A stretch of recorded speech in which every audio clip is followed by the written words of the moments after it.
In today's video, I'm going to teach you how to send emails from multiple domains in Gohighlevel. We'll be working inside your Gohighlevel account and adding another sending domain through the email settings. This is useful if you want to manage email sending for different brands, offers, or business identities while keeping everything organized inside the same platform. To begin, open Gohighlevel and make sure you're logged in.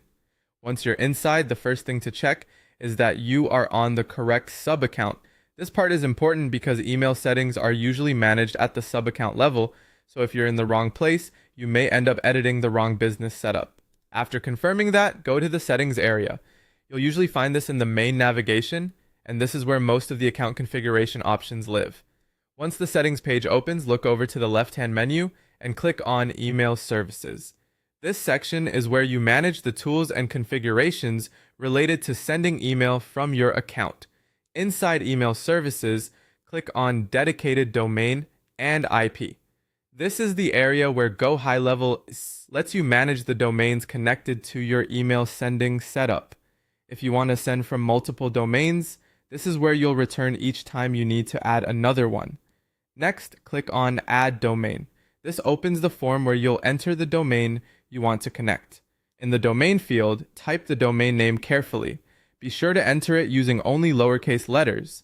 That detail matters, because using lowercase helps avoid formatting issues and keeps the domain entry consistent during verification. Once you've entered the domain name, review it one more time to make sure there are no typing mistakes. Even a small error can cause problems during the setup process, so it's worth taking a few extra seconds here. When everything looks correct, click Add and Verify. This tells Gohighlevel to begin the verification process for that domain. After that, the platform will guide you through the next part of confirming the domain connection. If you plan to use multiple domains, you can repeat the same process for each one. Just return to the dedicated domain and IP section, add the next domain, enter it in lowercase, and verify it. That's it. You now know where to go in Gohighlevel to add and verify multiple email domains, making it easier to send emails from different domain identities within your sub-account.